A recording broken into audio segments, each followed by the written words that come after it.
That's where Rice hit the ball, halfway up that. See ATT? Yeah. Go from the top of the ATT sign to about 3/4 of the way up is where he hit a ball. He said Jim Rice hit a ball. Really? Yeah. Really? Yeah. Wow. Halfway up that light tower. Wow. So you have quite a history in the NYP League, besides Jamestown, New York. Yeah, Jamestown, Williamsport, Elmira. Spent a lot of years in the NYP League, you know. In fact, in '72 in Williamsport was when we had the big flood. Oh, you were there for that. They were there. The mini camp with Scrouts. We were in a hotel. We had to open up the season on the road. The park was underwater. We opened up 2 weeks on the road because of that flood, '72, which I'm sure you got rain here too, right? We bet. You know, there's always a lot of quirks with different players, you know. Yeah. And with managers, superstitions and stuff like that, etc. You know, we eat the same food every day. And of course, I managed Wade Boggs, who ate chicken every day, you know. And he didn't hit 300 for me. And I told him the only reason he didn't hit 300 was because there were no chicken McNuggets at McDonald's. So you have a lot of superstitions in baseball. Yeah. Okay, a lot of superstitions. I mean, I had a lot of players that got to the big leagues, but I think probably my favorite player that I managed over the years was David Eckstein. You know, just because of David's whole background. Walk on at Florida State, then got a scholarship. No one thought he was going to develop anything. He played for me in Elmira in 1997, and just got the most out of his ability. Came from a wonderful family who had kidney problems. He's just recently donated another kidney to a member of his family. That's why he retired a little early from baseball. His family have given each other kidneys over the years. Just a tremendous story about a family. And David just, you know, against all odds, you know, he never got to the big leagues. Too small, all that type of thing. Ended up playing shortstop when he should have been a second baseman for the Angels. 2 World Series rings. So I think David was probably one of my most favorite players. Yeah, well, Rice and Boggs are in the Hall of Fame now, you know. And both struggled their first year, you know. Jim Rice only hit 6 home runs his first year, hit 270. Boggs only hit 263. It was funny because one year we went to winter meetings after, you know, seasons, and all managers had to go over their players. And they had to, you know, say, well, where do you think he'll play next year and how high do you think he'll go? Well, when I, you know, talked about Boggs, I said he's a below average third baseman, below average arm, below average hitter, below average power, below average runner. And that's what he was. That's what he was. Everything was below average. I said, however, he has a great work ethic, so he will improve. I projected him AAA. That's my projection. Now he's in the Hall of Fame. So I'm a stink as an evaluator of talent, you know? You know, he laughs about it. He always kids me about it. He's, he was, when he got to the big leagues. I says, well, that's what you showed me in Elmira, you know. Jim Bouton wanted to get a lot of his players in ball 4. You know, guys, you know, you mentioned all of, you know, guys that were his roommates and stuff like that. And I taught business law, okay? We were talking about libel and slander, you know, the written word, the slander, the spoken word. So I brought this book in, because there's a section in there where he says that Ralph Howe broke the team up into two workouts, morning workout and afternoon workout.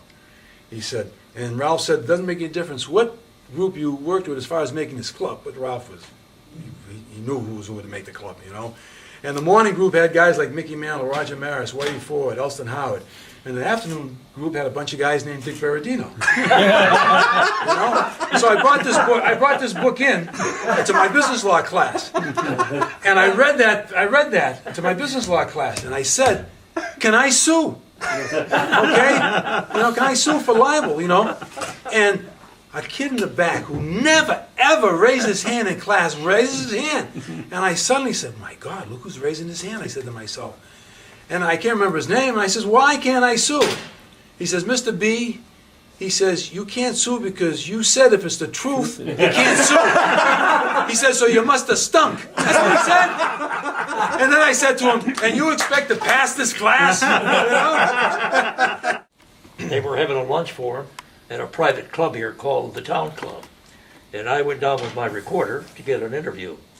And the Town Club was loaded with customers that day. We tried to find a quiet corner where we could talk. And there was no quiet corner, really. Basically, every room had a private party going. And you know what Dick said to me? Let's go in the men's room. And I said, okay. went in the men's room, put the recorder on the sink, found an AC plug, and I plugged it in. While I'm interviewing, this guy walks in to do his duty. And the urinal's not but 2 feet away. And he did his duty while I'm interviewing Dick Williams. That's interesting. And you know, when he got done, he wrote on a piece of paper and handed it to me. And as Dick was answering the question, I looked at it. He said, "Nobody will ever believe it." That was a great True story. story. Only in baseball. Yeah, you're right, only in baseball. Jim Bagby was an infielder, utility infielder, who had kind of a hair lip, always kind of talked like he was talking through his nose, all right? And they were in Detroit. Ted went a couple years after Ted came up, and he was having a great year. And they're playing in Detroit. Fred Hutchinson managing the Detroit Tigers. And it's a tie game in the 8th inning, and Ted's already got 2 hits, including a home run. And Hank Greenberg's playing first base, all right? So base are loaded, Ted's coming up, and Fred Hutchinson comes up to the top step of the dugout in the old Tiger Stadium, and he's moving the infielders in, okay? And Hank doesn't want to move into the infield grass because Ted's hitting, and Ted could hit a ball pretty hard, okay? And now Jim Bagby's kind of watching all of this, you know, and just watching. And finally, Greenberg relents, and he comes into the infield grass. And Jim Bagby comes up to the top step of the dugout, and he says, "Now, boy," says Hank, "keep coming in, keep coming in. If you want to look like me and talk like me, keep coming in." That's a true story. That's a true story. You know? That's a true story. You know?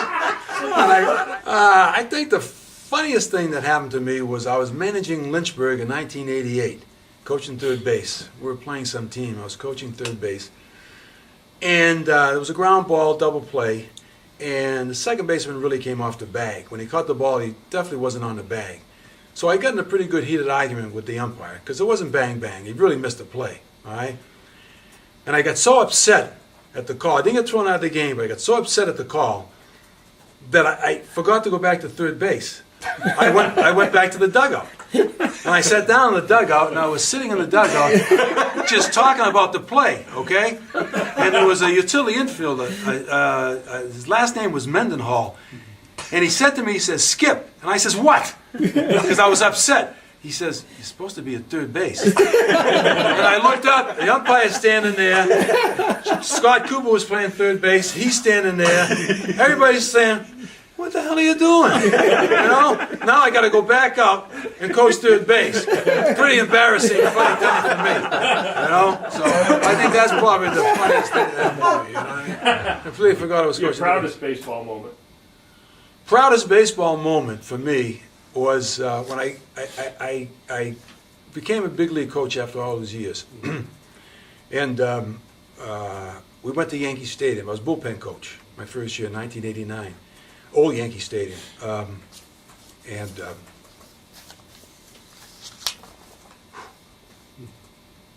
little tough. I was standing for the national anthem.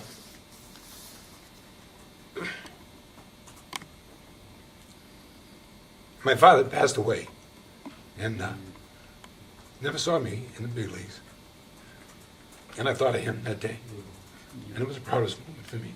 Yeah, that would be. And we went to a restaurant in Winter Haven called the Mario's. And that's, and the Boston Red Sox were spring training there. One at Mario's, the Boston Red Sox players were waiting on tables because you would give to the cancer fund. Oh, yeah, okay, I remember that restaurant. They would sell you a glove autograph or a bat autograph. Yeah, Jim Rice was one of them. Okay, yeah. And we told Joe Caprino, that guy is making... I remember going, when I was a big league coach, we went to that restaurant to do We some were telling Joe charity thing. Caprino, that guy makes $2 million a year. And Joe said that he's waiting on tables? That's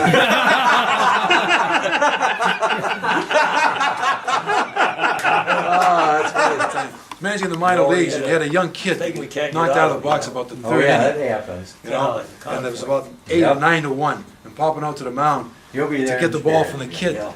And he says, "Pop, I'm not tired. Pop, I'm not tired." He says, "I understand." He says, "But your outfielders are. Give me the ball." I